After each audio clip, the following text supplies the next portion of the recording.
Good morning, everyone. Good morning. How's everyone doing this wonderful Mother's Day? Just great. I figured I'd give us a reprieve from our current series of eschatology and the end of the world and talk about mothers today. Well, I figured we'd give us a little bit of a light change.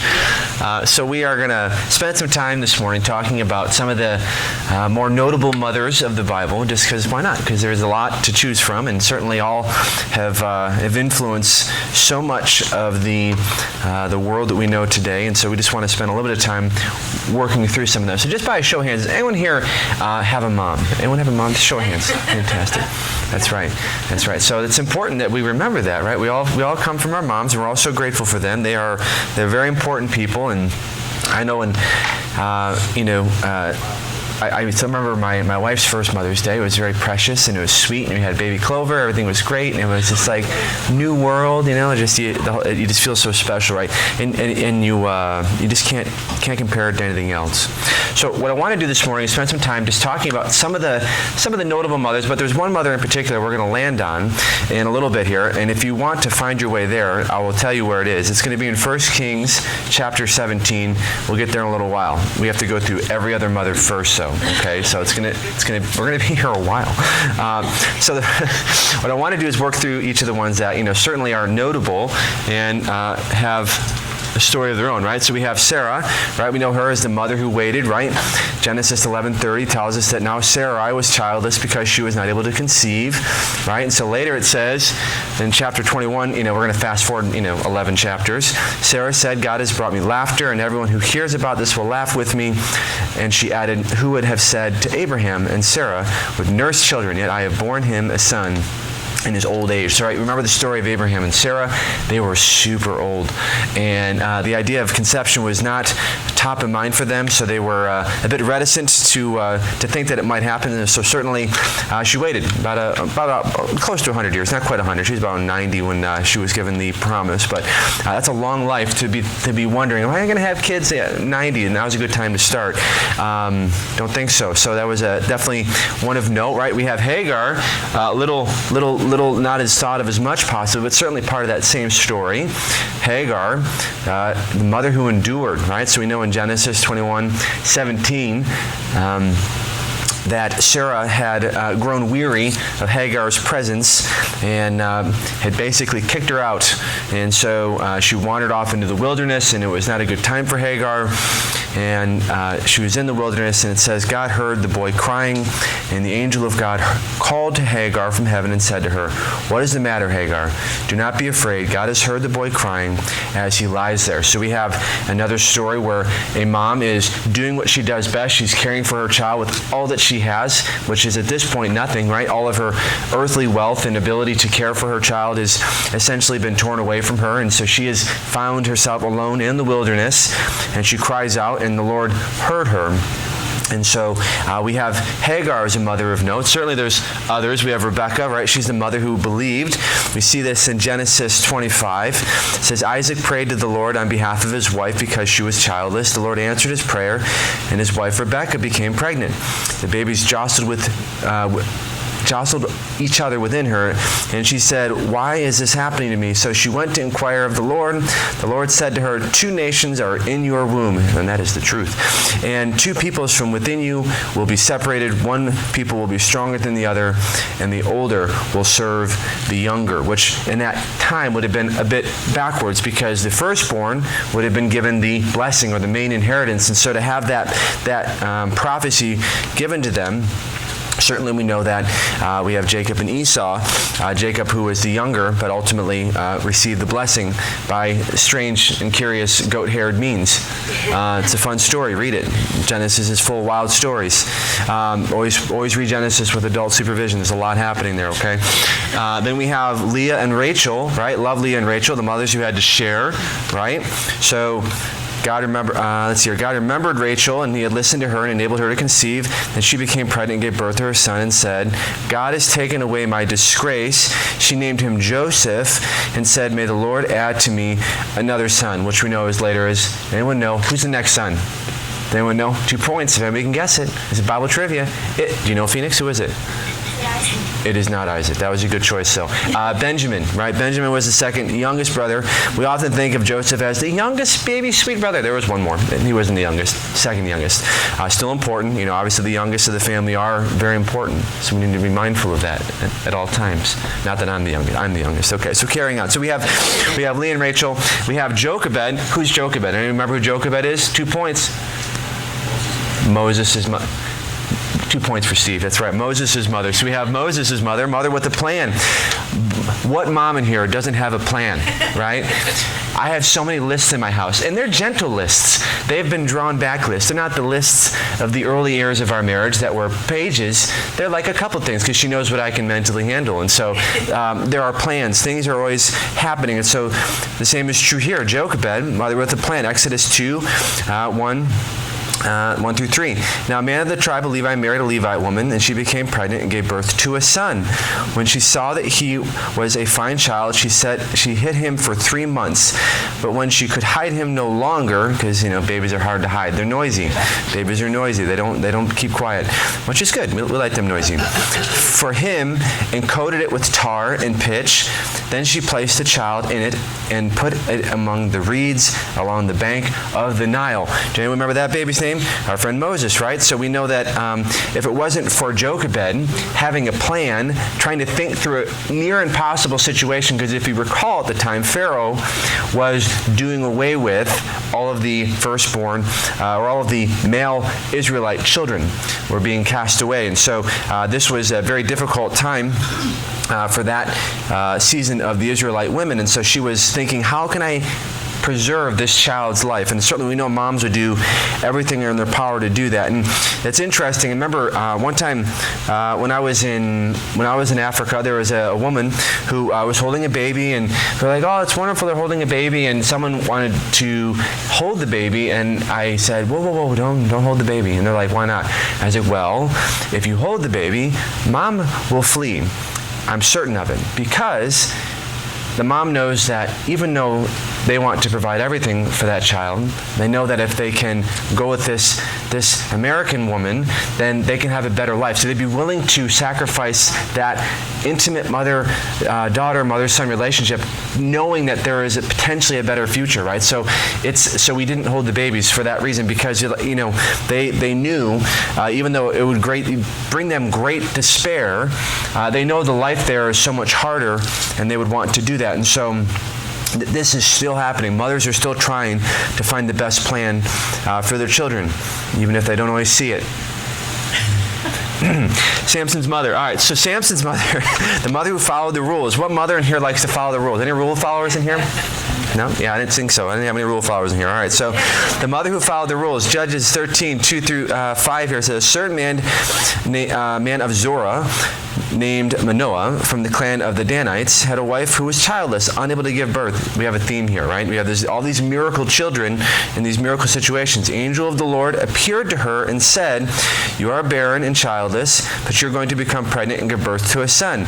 Now see to it that you drink no wine or other fermented drink, that you do not eat anything unclean. You'll become pregnant and have a son whose head is never to be touched by a razor, because the boy is to be a Nazirite, dedicated to God from the womb, and he will take the lead in delivering Israel from the hand of the Philistines." Which you know, Samson ended up being a very strong and powerful Israelite. And so the Nazirites was kind of a specific designation of followers of God, right? They were to follow a very prescriptive lifestyle. They had to avoid certain foods, even more strict than the ordinary law.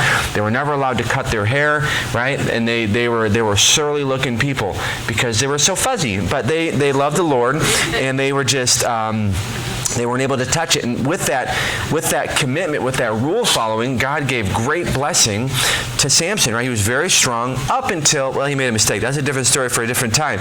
Then we have Naomi. We all love Naomi, right? The mother-in-law. Who here loves their mother-in-law? I'm on camera. I love you, Ruth. I love you so much. Okay? I do. I really do. I'm very fortunate. I have a great mother-in-law. I know that is a slim minority in some situations, but I'm super grateful that I have a great relationship. At least I think I do. You can tell me later if we don't get along, but I'm pretty sure we do. And so we have a good relationship. I love my mother-in-law, whose name is Ruth. But Ruth replied, "Don't urge me to leave you or to turn back from you. Where you go, I will go, and where you stay, I will stay. Your people will be my people, your God, my God. Where you die, I will die, and there I will be buried. May the Lord deal with me, be it ever so severely, if even death separates you and me." Wow, right? Clearly this woman, who was not even blood related, had this enormous impact. I think a lot of us can think of women, maybe aren't blood related, who've had a wonderful impact on our lives, right? And I know I can think of several people that were just strong, God-fearing women who just left an impact on me. And I'm so grateful for those people in my life because they influenced a lot of my view of the world. And so we love Naomi. Hannah, we love Hannah. She was great. She kept her promise, right? Samuel 1:11. And she made a vow, saying, "Lord Almighty, if you will only look on your servant's misery and remember me, and not forget your servant, but give her a son, then I will give him to the Lord for all the days of his life, and no razor will ever be used on his head." See, this is why I don't cut my hair, guys. No. That's not why. Mostly because I don't have time. So Samuel was our dear friend who came from that promise, right? Hannah kept her promise. When she was, done nursing, she delivered Samuel to the Levites and said, "All right, he is yours to do whatever needs to happen to the benefit of the Lord." And Samuel ended up being enormously influential in the early days of the Israelite community, and ultimately the first elements of leadership. The first two kings were identified by him. So we love the story of Hannah. Two more. Then we're almost there, guys. We're going to get to the good story in a minute. They're all good. They're all good stories, right? We have Elizabeth, mother who believed in miracles. I think a lot of us know a mom who is praying for miracles, right? Maybe they have a loved one that they know, and they're just praying, "Lord, just let there be a miracle," because the outcome doesn't seem possible given the scenario that they're in. They're like, "I know this person. I know how they think. I know the decisions they make. I know who they hang out with.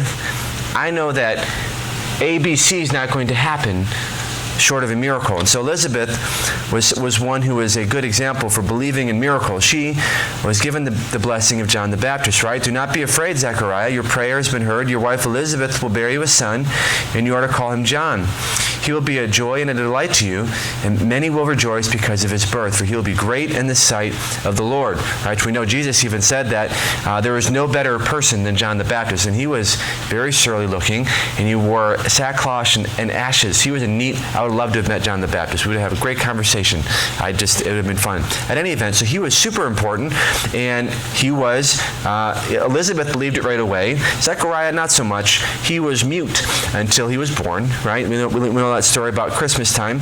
And then lastly, you may know this one as well, our friend Mary, right? Mary, the mother who was blessed among women, right? Because we have Mary who gave birth to Jesus. If you didn't know, I was just going to fill you in. It was Jesus. The mother was blessed among women. But the angel said to her, "Do not be afraid, Mary. You have found favor with God. You will conceive and give birth to a son, and you are to call him Jesus. He will be great and will be called the Son of the Most High.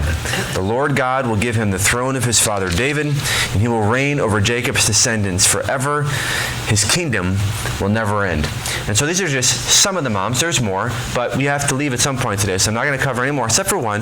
We're going to talk about our dear friend in the widow in Zarephath. And so what I want to do is, if you're in 1 Kings chapter 17, if I said 16, I apologize, but we're in 1 Kings chapter 17, beginning in verse 7, we have a brief story about a mother who had everything to lose, but still was trusting of the Lord. And it goes to say this: "And that day, men will look to their..." Hang on. I'm in Isaiah. That doesn't make sense. Please hold. That's what happens when you just open the book and don't go to your bookmark, right? Starting in verse 7. All right, sometime later, this seems more familiar, the brook dried up because there had been no rain in the land. Then the word of the Lord came to him, "Go at once to Zarephath of Sidon and stay there. I've commanded a widow in that place to supply you with food." So he went to Zarephath. When he came to the town gate, a widow was there gathering sticks. He called to her and asked, "Would you bring me a little water in a jar so I may have a drink?" As she was going to get it, he called, and bring me, please, a piece of bread. I like that he said please. It's important. Manners are important, everyone.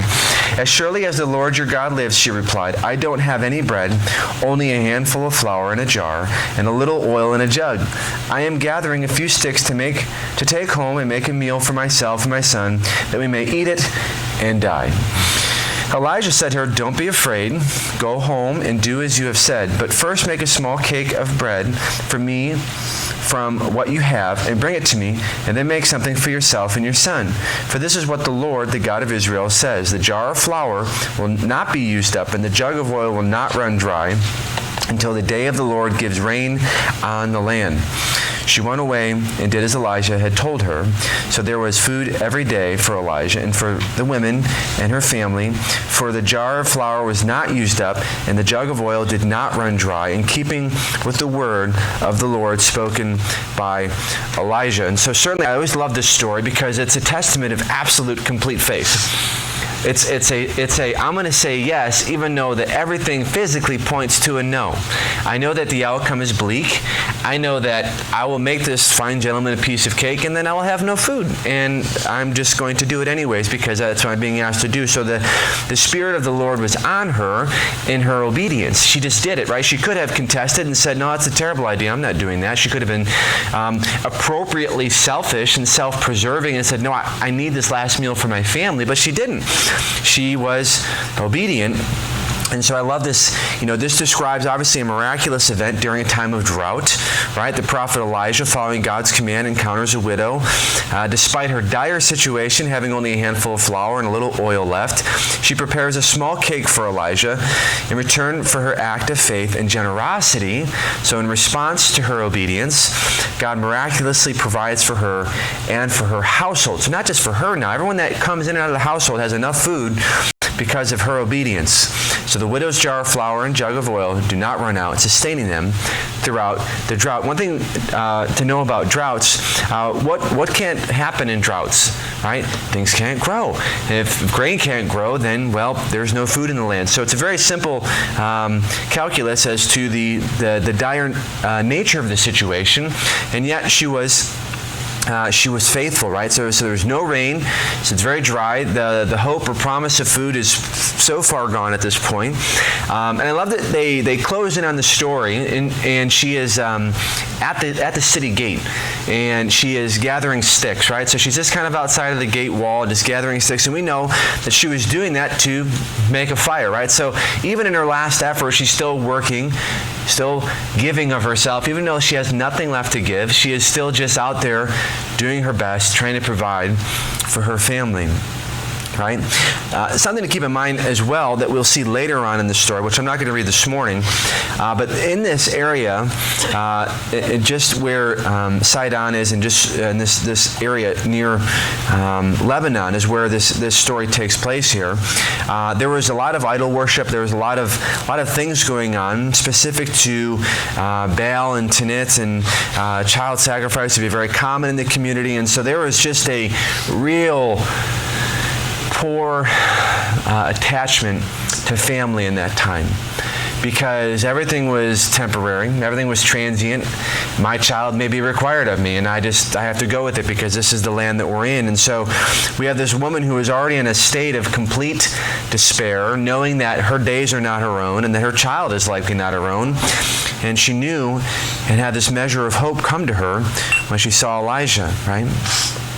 And so I love that you asked for a jug of water. It's interesting. Can you imagine walking up to somebody who's clearly working, you're showing up and it says, hey, you, can I have a glass of water? I know you're busy. I just love a glass of water. Right? But I just love that she, without questioning it, culture aside, that's a pretty bold and direct request, right? But certainly this was a measure of testing, I think, initially just her obedience to see if it was the person who indeed God had spoken to Elijah about. And certainly her immediate response to obedience provided that clarity to him. He's like, okay, this is definitely the right person who is going to be the recipient of this blessing, right? And it's just so sad. You read it, it's like, I'm going to go home. Like, you ask someone what their weekend plans are, right? It's like, I'm going to go home, we're going to have a barbecue, there's going to be corn on the cob, and then we're going to die after that when we're done. Like, what? Right? So she's just very matter-of-fact about it. She says, well, I'm going to go home. I'm literally preparing the last meal.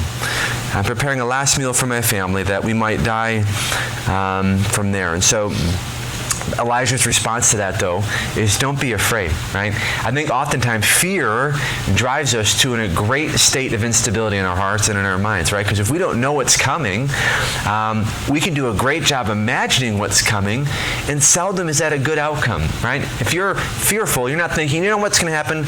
You know, I just lost my job, my car needs repairs, I just stubbed my toe. I'm pretty sure I'm winning the lottery this afternoon, right? Like there isn't that progression isn't happening, right? They're in that headspace of good things won't happen to me because this is my lot in life. But she went through believing that she would have provision. And so, and I love that here we see this. So, and this was each day, right? So this is a renewed blessing every morning, every day, right? So every day she goes to the pantry to pour out flour and to pour out oil. It's still there every single day. So every day was a faith exercise. She could have gone complacent and began to sow disbelief and think, oh, this is just a one-time thing. But no, she was faithful every single day when she went to her area and her food to prepare. So I love that there's a picture here of not only obedience, but also provision, right? Mothers just love to provide for their kids. I remember the first time we saw our kids eat something, like, they go from nursing to eating solid foods. You're like, they ate it.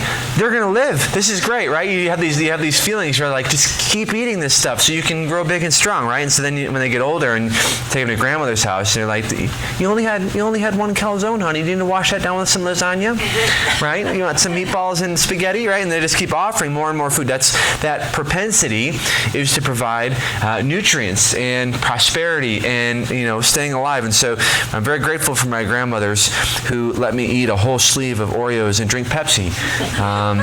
When I was a young man, I was probably younger than Phoenix. I don't know that it offered any real nutritional value, but I had a fond memory of it. So it's important that we're grateful of those women in our life who are always thinking about us, always thinking ahead of us. And I forever am grateful that I have women in my life that are absolutely fitting this bill, right? Faithful, always worried, not would say worried, we'll say always concerned with providing the best outcome for their family, right?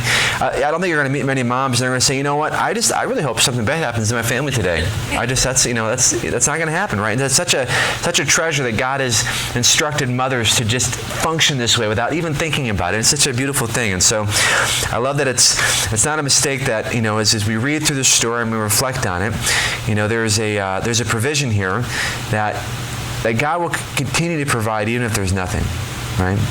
And mothers will continue to strive for the best situations for their family even when there's nothing left to give. And so I, for one, am very grateful for moms and just the life that they provided. So I'm just so grateful that we have so many reminders of the wonderful moms of the Bible. But certainly today, as you think of it, if you haven't talked to your mom in a while, they've gone on to be with the Lord, just take some time, just be thankful for your experience in your life because of them, because you wouldn't, as we discovered earlier, none of us would be here without them. So we're very grateful for our moms. And so let's go ahead and let's take this story. Let's close in prayer this morning, guys, and just reflect on this encouraging note from Kings, Lord. Father, thank you so much for this morning and the time we got to spend in your Word and just surveying the many wonderful moms who have gone on to do incredible things and provide great lineage, not only in the story of Jesus and how he came to be and how he arrived on earth at the time that he came and his incredible lineage of moms that have brought him to this point. We're so grateful for the people who have wrapped around us as mothers, even if it's not our flesh and blood, but have wrapped around and have provided that care for us that only a mother could. And we're just so thankful for today and for every day we get to know and spend time with our moms. And we're just so thankful for that. And so, Father, I ask that you'd help us to be people who are sensitive to this and that we are sensitive to the world around us, that we are all just people and we are trying to do our very best, and that you would help us to just have a sensitivity in our heart to compassion, and that we would try to encourage others to know about the Lord in a loving and sweet way, and that our lives would be a reflection of the good work that you're doing in our lives. And we're just so thankful for the opportunity to give and to show that love to others. So we ask that you be with us each you this morning as we separate in a little while, that you just help us to have not only blessed weeks, but weeks that are full of joy and reflective of the wonderful lives we get to experience because of the hard work and the sacrifice and the provisions that our mothers have gone on to do before us. And we just pray this in Jesus' name. Amen.